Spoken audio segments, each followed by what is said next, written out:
Adam Thielen has become one of the best receivers over the past 5 years, but how exactly has he done that? He had back-to-back 1,200-yard years in 2017 and 2018, followed by an injury-plagued 2019, but bounced back with an incredible 14-touchdown season in 2020 on an offense that had, not including him, a 1,400-yard receiver in rookie phenom Justin Jefferson, and of course an all-world running back who nearly had 2,000 total yards in his own rights in Dalvin Cook. But having said all of this, what exactly makes Adam Thielen one of the best receivers in the league, and what made him go from an undrafted afterthought of a football player to a multiple-time Pro Bowler and the face of Minnesota? We are going to dive into everything in today's video, but before we do that, please like the video and subscribe to the channel, as each only take a second to do and it would be very much appreciated. Now let's begin. So when we discuss receivers, we start off by saying pretty much the same thing, or alluding to the fact that no matter who the receiver is, whether it's Adam Thielen, Tyreek Hill, DK Metcalf, Keenan Allen, or Davante Adams, they all have to get open somehow, some way. Otherwise, they would never be given targets if they weren't open, and it's really that simple. Now, obviously, players like Tyreek Hill and DK Metcalf get open in a variety of ways that players like Adam Thielen and Keenan Allen simply do not. Tyreek Hill gets open in a lot of ways by either beating players deep or by having a fear factor so large in their heads that they're going to get beat deep that he will simply just come underneath and have Patrick Mahomes throw him an easy catch that a lot of people watching this video, myself included making this video, could catch, right? And that's how he gets open in a lot of ways. Not the only ways, but that's how he does get open a lot of the time. Now, for players like Adam, Keenan, and Davante Adams, they get open by having very crisp, very solid routes and making sharp breaks here, and that's what we are going to break down in today's video. So the first play we are going to discuss is a play where Adam makes a terrific catch over Texans corner Charles James. By the way, this was back in 2016. As you'll see, Sam Bradford is under center, but what you'll see here is this is textbook coverage by Charles James. And what needs to be said about this play is NFL players are the best at what they do. There's a reason there's only a couple hundred of players at the wide receiver position in the entire world. That is what they do, right? So this ball is thrown in a spot where only Adam can get it. Charles James has no shot of getting this ball, and Adam, even for an NFL player's standards, has to make a heck of a contested catch just to be able to come down with this ball. And this is one reason why Adam is so good, is his hands are solid, and it is consistent plays like this. Why he has been so successful over the past 4 years is consistently making tough contested catches.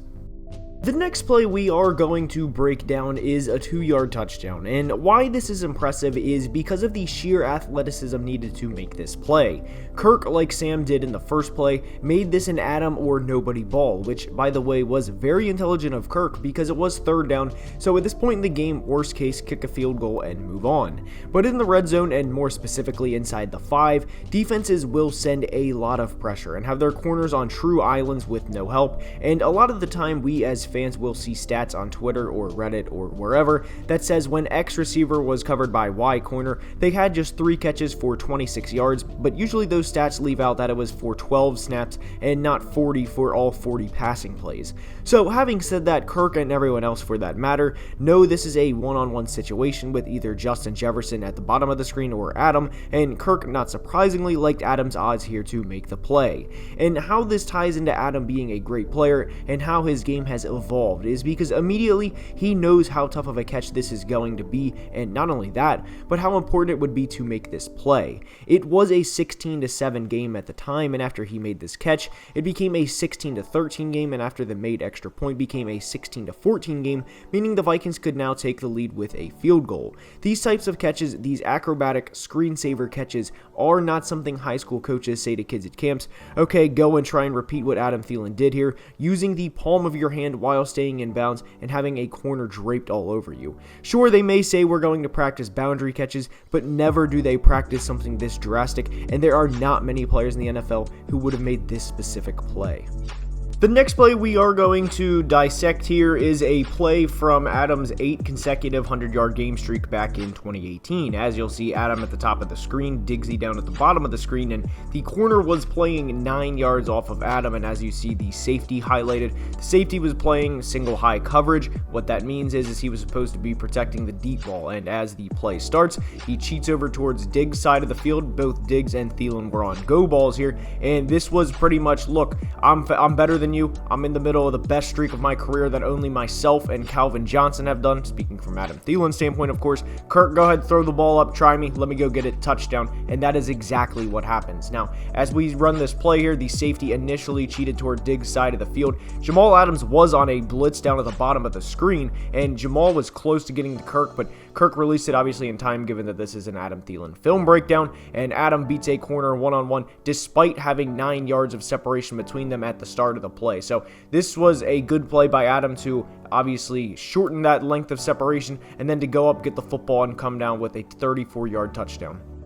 This next play is also from the 2018 season, and as you'll see, Adam Thielen is against Marcus Peters one-on-one in the slot, and what we have here is a 5-man pressure from the Rams and 6 guys in the defensive backfield. So it is one-on-one across the board with a single high safety, and Adam Thielen is going to have to take a route very wide here to get away from Marcus Peters, and Kirk honestly throws one of the best balls a quarterback could possibly throw here, as the safety lined up 20 yards off of the line of scrimmage, and the reason for that is to prevent any deep balls, or if there's one thrown down either of the sidelines, to have a 2-on-1 situation going for the ball in the Rams' favor, because in theory, if a ball takes 4.5 seconds to travel from Kirk's hand to down 45 yards down the sideline, a safety would be able to travel that far in that amount of time. So that is the reasoning behind that.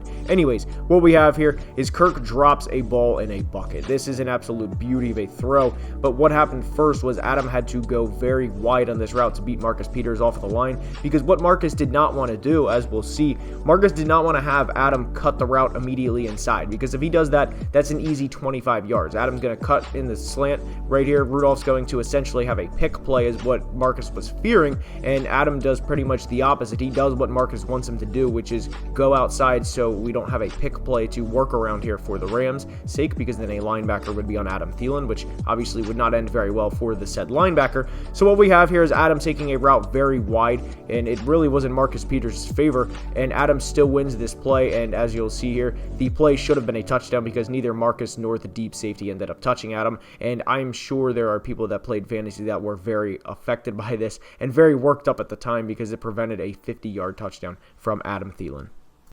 So the next play we are going to discuss here is Adam Thielen against Jair Alexander back in week 1 of 2020, and the reason I've been going around kind of every year is because I want to show how long Adam's been doing this. This isn't just a thing that happened in 2020 where he had 14 touchdowns, and every other year leading up to it he had 15 catches for 175 yards over the course of a season, because that certainly wasn't the case. And what we have here is a very good play and a very good rep by each player, with Adam getting the upper hand. Now, to be clear, if you're a Packers fan watching this far into the video, yes, Jair did have a lot of reps against Adam where he won. Jair is a very good corner, and he is one of the best in the entire NFL, but this is a rep where Adam got the best of him, and you'll see where Adam makes a break at the top of his route. Jair gets away with a little hold, but Adam gets enough separation for a 25-yard gain, which was by far his longest of the year against Jair Alexander when those two matched up against each other.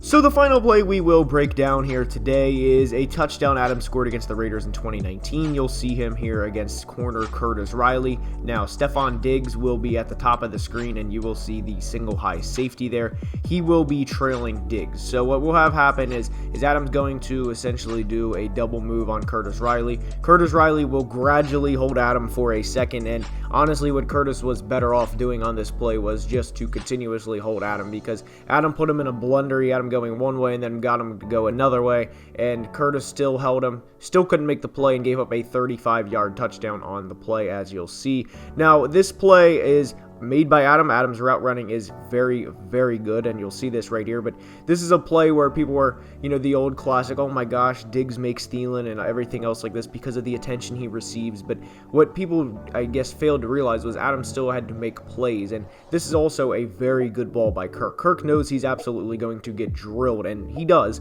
and he pays the price for that, but I think that's a price Kirk is willing to pay every single time for a 35-yard touchdown that he essentially laid in Adam's hands. Now, of course, Adam had to do the work leading up to that ball, and then Kirk obviously had to, make the throw before getting drilled, but this was a ball that Kirk essentially just ran to Adam in the air and was just like, here you go, buddy, here's a free 6 points, and this route and this work was all done because of what Adam did to Curtis Riley before the ball was even thrown.